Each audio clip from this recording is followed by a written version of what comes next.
नमस्कार विद्यार्थी मित्रांनो, आपण आपल्या आजच्या व्हिडिओमध्ये अलंकार म्हणजे जो व्याकरणाचा प्रकार आहे तो बघणार आहोत। आता अलंकार म्हणजे काय तर एखादी स्त्री किंवा व्यक्ती म्हणजे पुरुष हे काय करत असतात की म्हणजे सुंदर दिसण्यासाठी, स्वतः सुंदर दिसण्यासाठी ते काय करत असतात, स्वतःच्या शरीरावरती आभूषणे घालत असतात। म्हणजे आभूषणे ज्याला आपण अलंकार म्हणतो, अलंकारे घालत असतात।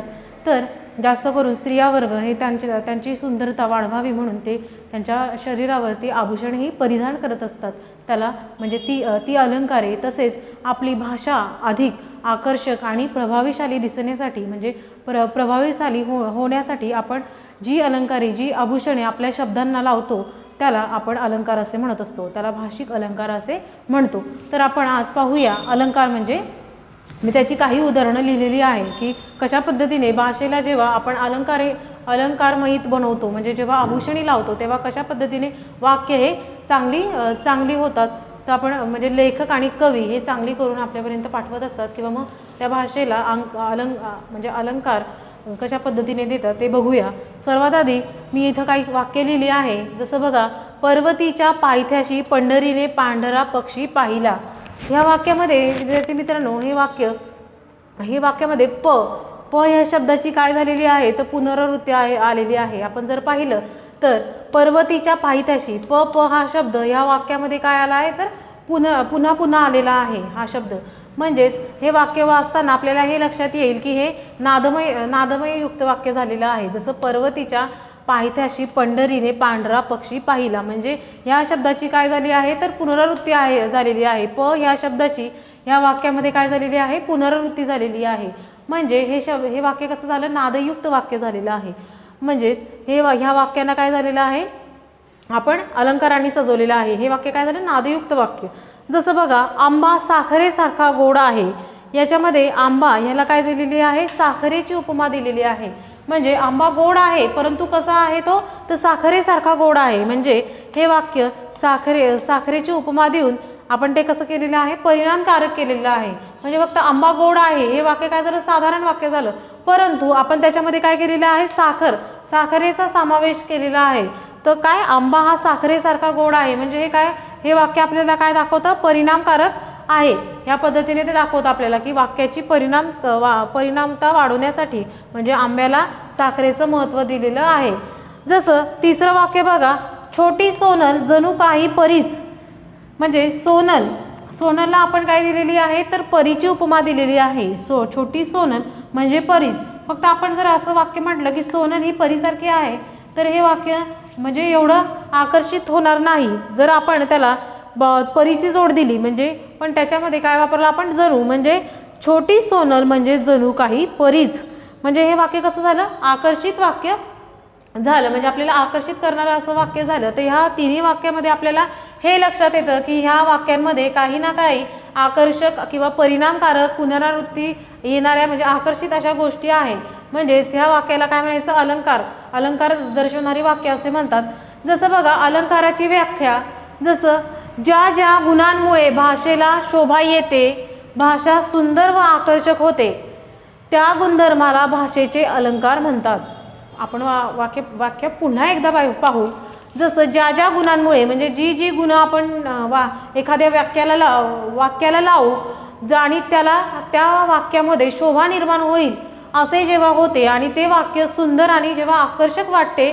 जसं बघा, पहिल्या वाक्यामध्ये याच्यामध्ये काय झालं की परिणामकारकता दर्शवलेली आहे आणि हे वाक्य कसं झालं आहे, छोटी सुंदर जणू म्हणजे आकर्षकता याच्यामध्ये आलेली आहे। म्हणजे ह्या वाक्याला काय म्हणायचे की अलंकार म्हणतात। याला भाषेचे गुणधर्म दर्शवणारे अलंकार असे म्हणतात। ज्या गुणांमुळे भाषेला शोभा येते, भाषा सुंदर व आकर्षक होते, हे महत्त्वाचं आहे की भाषा कशी होते, सुंदर व आकर्षक होते, त्या गुणधर्माला भाषेचे अलंकार असे म्हणतात। ही आपल्या भाषेची व्याख्या झाली। तसेच याच्यामध्ये भाषेचे मुख्यतः दोन प्रकार पडतात, अलंकाराचे दोन प्रकार पडतात। एक म्हणजे शब्द अलंकार आणि दुसरं म्हणजे अर्थालंकार।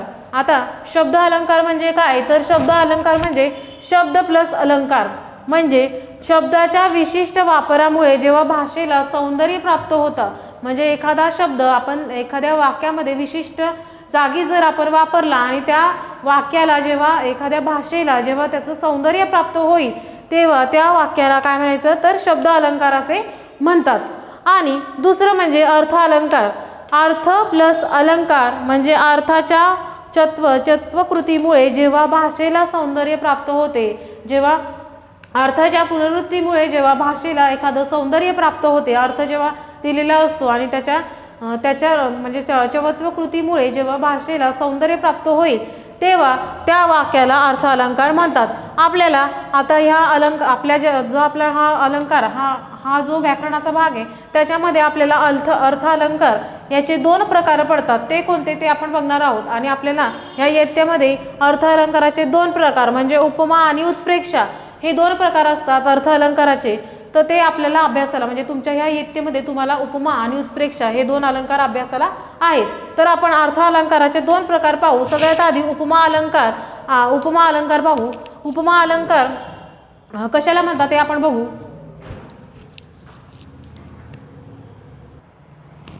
आता बघा आपण उपमा अलंकार हे समजून घेण्याआधी आपण उपमान म्हणजे काय ते बघू.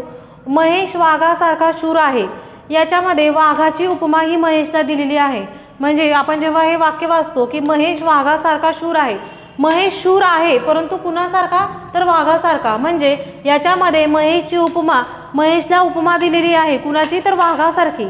म्हणजे वाघाची उपमा महेशला दिलेली आहे. म्हणजेच वाघाची उपमा महेशला देणे म्हणजेच काय तर ज्याला उपमा देतात त्याला उपमेय म्हणतात. आपण ज्याला उपमा देतात म्हणजे कुणाला उपमा दिलेली आहे तर महेशला.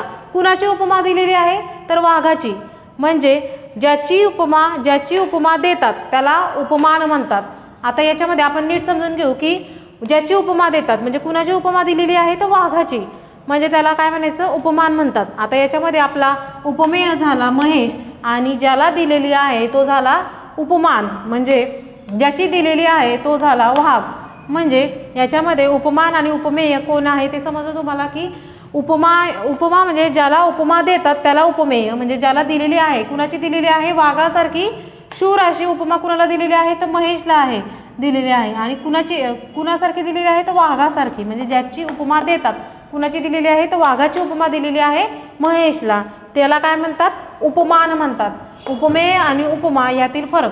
आता सगळ्यात पहिले आता महेश हे काय झालं उपमेय आहे असं आपल्याला समजलं की म्हणजे ला जेव्हा हे येतं त्याला काय झालं मेय म्हणजे उपमेय आहे हे लक्षात येतं. आणि वाघ म्हणजे वाघाची दिलेली आहे ची, जिथं आपण ची लिहिलं म्हणजे काय तर मान म्हणजे उपमान आहे. आता जेव्हा ह्या वाक्यामध्ये म्हणजे हे वाक्य जेव्हा आहे महेश वाघासारखा शूर आहे म्हणजे ज्या ठिकाणी समान गुणधर्म असलेले शब्द म्हणजे या दोघांमध्ये समानता दाखवणारे कुठला गुण आहे त्यांचा तर शूर. दोघं कसे आहे शूर आहे. म्हणजे वाघासारखा काय आहे महेश आहे. म्हणजे दोघांची काय आहे म्हणजे महेश हा वाघासारखा शूर आहे. म्हणजे गुणधर्म कुठले दाखवले आहे याच्यामध्ये शूर असा गुणधर्म दाखवलेला आहे. म्हणजे समान गुणधर्म दाखवलेला आहे. शूरपणा हा काय झाला त्यांचा समान गुणधर्म दाखवलेला शब्द आहे. म्हणजे शूर हा शब्द काय झाला समान गुणधर्म शब्द. आणि जे एक वाक्यामध्ये जर सारखेपणा आलेला शब्द म्हणजे वाक्य हे एखादं वाक्य जेव्हा दिलेलं असेल तेव्हा त्याचा सारखेपणा दाखवणारा शब्द म्हणजे त्यांचं काय झालेलं ते साम्यवाचक वाक्य झालं. आता याच्यामध्ये सारखा म्हणजे बघा इथं लिहिले मी साम्यवाचक शब्द म्हणजे सारखा. जसं बघा महेश हा कुणासारखा आहे वाघासारखा आहे. म्हणजे दोघांचं साम्य म्हणजे दोघांमधील साम्य दाखवण्याचं काम कोण करतो आहे सारखा शब्द हा करतो आहे. आणि गुणधर्म दाखवण्याचं म्हणजे दोघांतील गुणधर्म कुठला आहे तर शूर. म्हणजे समान गुणधर्म असलेला शब्द कुठला तर शूर. आणि साम्य दाखवणारा शब्द म्हणजे दोघांमधील साम्य कुठला आहे तर शूरपणाचं सारखा हे दोघातील साम्य आहे. म्हणून हे शब्द काय झालं साम्यवाचक वाक्य झालं. जसं बघा मी एक वाक्य लिहिते. जसे बघा आपण इथंच वाक्य हे करू की महेश हा वाघासारखा शूर आहे. महेश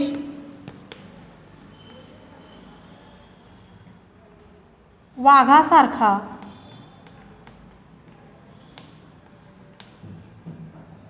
शूर आहे. आता बघा महेश हे काय झालं आपलं उपमेय झालं. हे काय झालं उपमेय. आणि कुणासारखा आहे तर वाघासारखा. म्हणजे वाघ काय झाला आपला उपमान झाला. आणि सारखा ह्या शब्दाला म्हणजे सारखेपणा दाखवणारं वाक्य म्हणजे साम्यता, दोघांमधील साम्यता दाखवणारं काय झालं तर सारखा, म्हणजे हे काय झालं आपलं साम्यवाचक वाक्य झालं. साम्यवाचक वाक्य हे झालं. त्याच्यामध्ये शूर त्यांचं समान गुणधर्म असं कुठला आहे त्यांचा, म्हणजे दोघांमधील एकच गुणधर्म कुठला आहे की दोघं कसे आहेत तर शूर आहे. म्हणजे हे काय झालं समान गुणधर्म असलेलं, समान गुणधर्म असं आपल्याला म्हणता येईल. आता आपण एक दुसरं वाक्य पाहूया.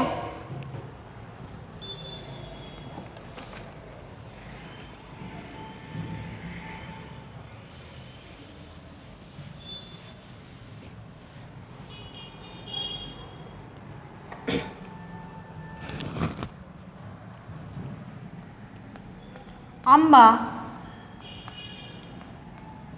साखरेसारखा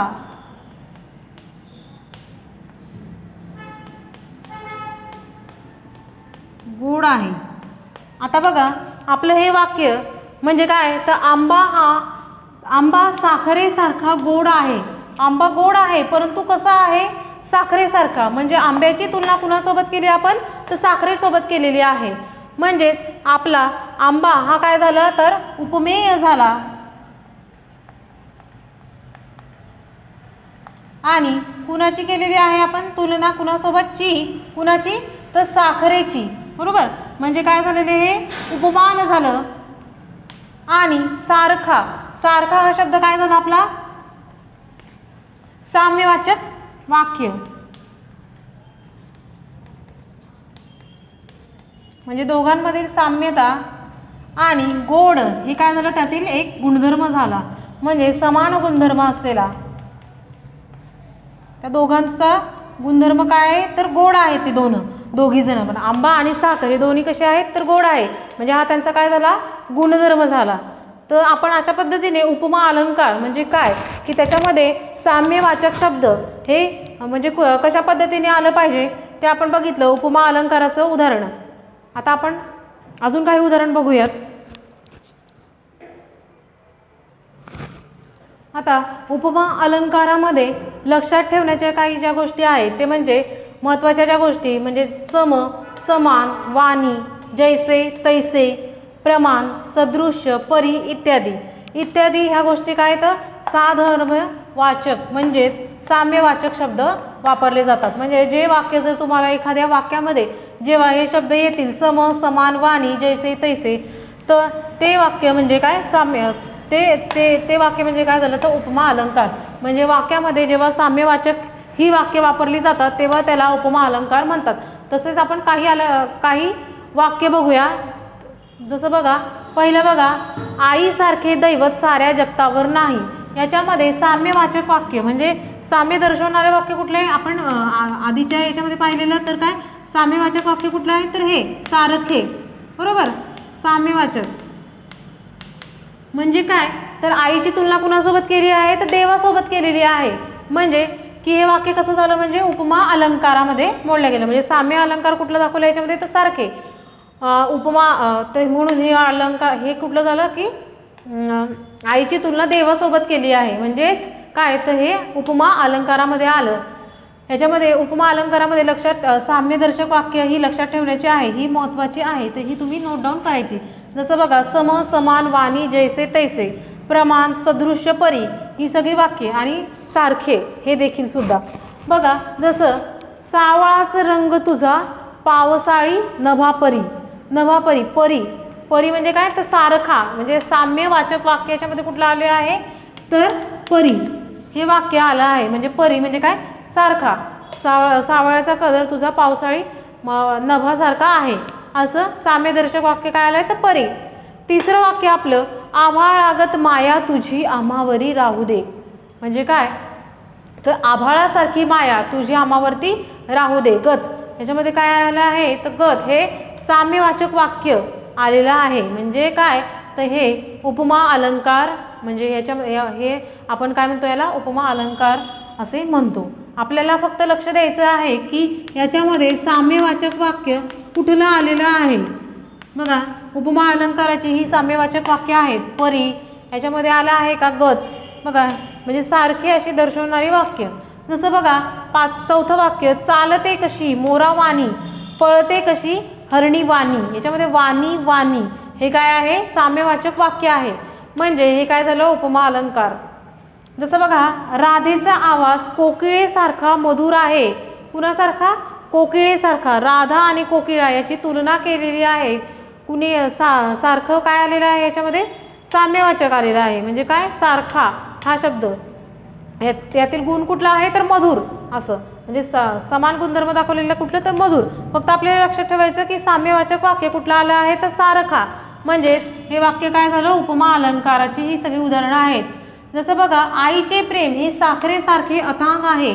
म्हणजे काय, आईचे प्रेम, आईच्या प्रेमाची तुलना कुणासोबत केलेली आहे तर साखरेसोबत केलेली आहे. आणि त्याचं गुणधर्म काय आहे, समान गुणधर्म अथांग असा गुणधर्म आहे. आपल्याला लक्षात ठेवायचं की साम्य दर्शवणारं म्हणजे काय, साम्य दर्शवणारं कुठलं वाक्य आहे तर सारखे. हां, म्हणजे हे काय झालं तर उपमा अलंकार ह्याच्यामध्ये हे आपण म्हणजे घेतलं. जसं बघा, आता दुसरा बघायचा आहे आपल्याला उत्प्रेक्षा अलंकार.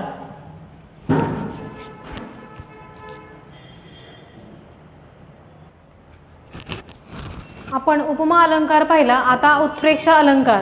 उत्प्रेक्षा अलंकार म्हणजे काय तर छोटी, आता एक उदाहरण बघूया आपण की छोटी स्वरांगी जणू गोडच परीच. म्हणजे अशी कल्पना जिथे आहे की ज्या ठिकाणी काय केलेले आहे की छोटीची म्हणजे स्वरांगीची म्हणजे परीची उपमा दिलेली आहे तिला. ती म्हणजे काय तर जणू, पण काय तर की तिची काय केलेली आपण कल्पना केलेली आहे की ती कशी आहे तर परीसारखी आहे. ती खरोखर परी आहे का तर नाही, तिची आपण काय केलेली आहे, तिला त्याची उपमा दिलेली आहे म्हणजे कल्पना केलेली आहे. ज्या ठिकाणी आपण उपमेय हे जणू उपमानच आहे अशी जिथे आपण कल्पना करतो की उपमेय काय आहे तर स्वरांगिनी आणि परी हे काय झालं तर उपमान झालं. तर ज्या ठिकाणी उपमेय आणि उपमान याची कल्पना म्हणजे आहे, जिथे कल्पना केली जाते म्हणजे ते दोन्ही काय आहे सेमच आहे. परी आणि स्वरांगिनी सेमच आहे, परंतु ती खरंच परी आहे का तर नाही, ती काय केलेली आहे आपण एक कल्पना केलेली आहे. ज्या ठिकाणी या गोष्टींची कल्पना होते त्या ठिकाणी त्या अलंकाराला काय म्हणायचं तर उत्प्रेक्षा अलंकार म्हणतात. परत आपण उत्प्रेक्षा अलंकाराची व्याख्या बघूया. जसं उपमेय हे जणू उपमानच आहे अशी जिथे कल्पना केली जाते तिथे उत्प्रेक्षा अलंकार होतो. म्हणजे स्वरांगी जणू गोड परीच, म्हणजे स्वरांगीची कल्पना कुणासोबत केली आहे तर परीसोबत केलेली आहे. ती खरोखर परी आहे का तर नाही, ती एक कल्पना आहे. म्हणून ह्याच्यामध्ये काय झालेलं तर उत्प्रेक्षा अलंकार आलेला आहे. तर उत्प्रेक्षा अलंकारामध्ये महत्त्वाच्या कुठल्या गोष्टी असतात की म्हणजे उत्प्रेक्षा, जसं आपण हे काय झालं तर साम्यवाचक, जणू हे काय झालं आपलं साम्यवाचक वाक्य झालं. जसं स्वरांगिनी हे उपमेय झालं, परी हे काय झालं तर उपमान झालं. आणि त्याचा गुणधर्म म्हणजे समान गुणधर्म असलेलं म्हणजे त्या दोघांमधील समानता दाखवणारं वाक्य काय शब्द काय तर गोड. तर दोघं कसे आहेत तर गोड, हे त्यांचं समान गुणधर्म असलेल्या गोष्टी म्हणजे त्या दोघी कशा आहेत गोड. उत्प्रेक्षामध्ये समान असलेल्या गोष्टी त्या म्हणजे काय तर जणू, काय, जेमी, गमे, भासे इत्यादी साम्यवाचक वापरले जातात. म्हणजे ज्यामध्ये जणू, काय, जेमी, गमे, भासे हे साम्यवाचक शब्द वापरले जातात त्यांना उत्प्रेक्षा अलंकार असे म्हणतात.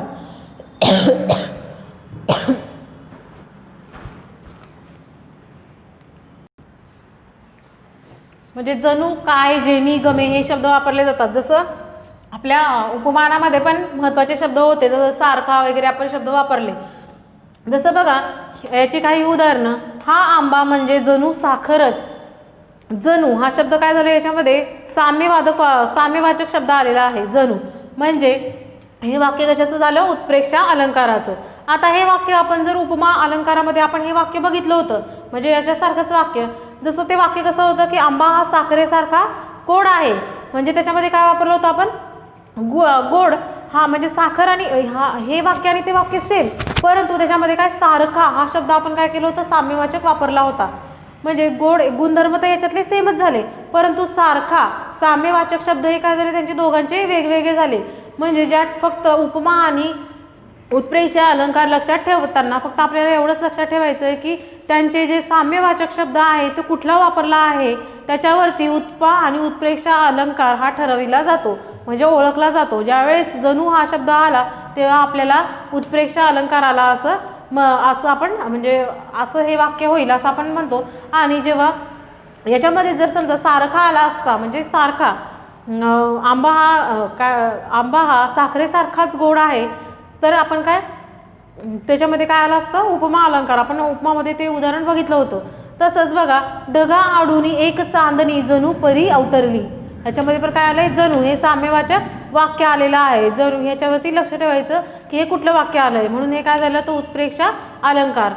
जसं बघा तिसरं वाक्य, जरा जणू वाजवी सारंगी रानात, जरा जणू वाजवी सारंगी रानात, याच्यामध्ये पण काय आलेलं आहे, साम्यवाचक वाक्य जणू. म्हणजे काय, तर हे वाक्य कुठलं झालं, उत्प्रेक्ष अलंकारामध्ये. मज गमे इवली बाळच व्हावे, मज गमे इवले बाळच व्हावे म्हणजे मला वाटे, याच्यामध्ये काय गमे हा शब्द काय झालेला आहे, उत्प्रेक्ष अलंकार. बघा इथे दिलेला आहे की गमे, भासे, जणू काय, हे सगळे काय झाले, उत्प्रेक्ष अलंकारामध्ये मोडले. जसं वाटते सानुनी मंद झुळूक मी व्हावे, वाटते, वाटते हा शब्द काय झाला आहे, तर साम्यवाचक वाक्य आलेला, साम्यवाचक शब्द आहे वाटते, म्हणून हे आपलं काय झालं, तर उत्प्रेक्ष अलंकार. जसं तुझा चेहरा पाहता जणू चंद्रमा उगवला, तुझा चेहरा पाहता जणू, याच्यामध्ये जणू आलेला आहे. भरपूर आपले वाक्य हे आपण याच्यामध्ये जणू हा शब्द घेतलेला आहे, म्हणजे साम्यवाचक वाक्य आलेलं आहे, म्हणजे हे काय झालं, आपलं उत्प्रेक्ष अलंकारामध्ये आलं. ह्या प्रकारे आपण उत्प्रेक्ष आणि उपमा अलंकार बघितला. उपमा फक्त आपण लक्षात ठेवताना उपमा आणि उत्प्रेक्ष अलंकार ही दोन्ही वाक्य कसे असतात, तर समान असतात, परंतु त्याच्यामध्ये जे साम्यवाचक वाक्य कुठलं येतं आहे त्याच्यावरती उपमा आणि उत्प्रेक्ष अलंकार हा ठरविला जातो. म्हणून आपण साम्यवाचक वाक्याकडे आपण लक्ष द्यायचं. त्यांचे जे गुणधर्म असतात, परंतु त्यांचे ज्या दोघी समानता असतात त्या जवळजवळ सारख्या असतात, परंतु साम्यवाचक वाक्य म्हणजे जसं जणू वगैरे हे शब्द हे तुम्हाला काय करायचं आहे, तर लक्षात ठेवायचं आहे. तेव्हा उपमा आणि उत्प्रेक्ष अलंकार आपल्याला समजतो. ह्या पद्धतीने आपण आज अलंकार आणि त्या अलंकाराचे जे प्रकार आहे, अर्थालंकाराचे 2 प्रकार म्हणजे जे तुम्हाला अभ्यासाला आहेत. आता तुम्हाला ह्या इत्तेमध्ये एवढंच अभ्यासाला आहे, उत्प्रेक्ष आणि उपमा हे 2 अलंकार तुम्हाला, अर्थालंकाराचे हे 2 प्रकार तुम्हाला हे अभ्यासाला आहेत. अशा प्रकारे आपण उपमा आणि उत्प्रेक्ष अलंकार अभ्यासले. धन्यवाद.